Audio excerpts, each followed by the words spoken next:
Newlyweds often encounter a range of challenges, which can include pre- or post-wedding jitters. In some cases, these relationships endure, while in others, they do not. Typically, what is unlikely to happen during the initial fortnight of marriage is a homicide. However, this is exactly what unfolded in the unusual case of Linn Graham. At the age of 20, Linn crossed paths with her future spouse, Cody Johnson. Initially, she was filled with joy and deep affection. Cody, who was 3 years older than her, proposed to her less than 2 years into their relationship.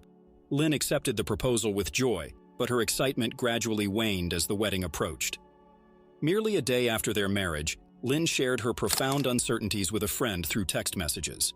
Her friend reassured her that such uncertainties were normal and would likely diminish with time. However, Linn was not willing to wait and devised a plan. 8 days after their wedding, Linn convinced her husband to accompany her on a hike at Glacier National Park in Montana. They stopped on a narrow cliff, with breathtaking natural views in sight. Then, Linn shoved Cody off the edge, witnessing him fall more than 200 feet to his death.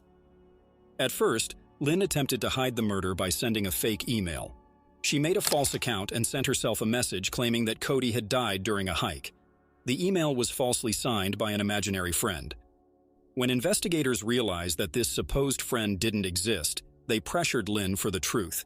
She eventually confessed to the police that they had been arguing when she pushed him in self-defense, insisting the fall was a tragic accident.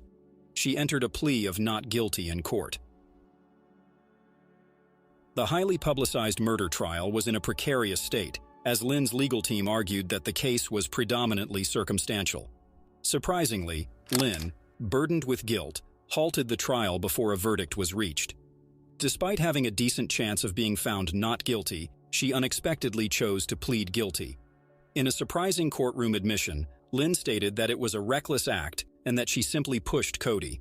As a result, she received a 30-year prison sentence for her crime. Experts speculate that the accessibility and simplicity of the murder opportunity played a pivotal role in the actions of an otherwise seemingly normal woman.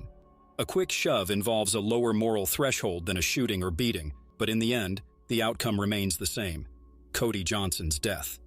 Linn will have plenty of time to contemplate whether divorce might have been a better option.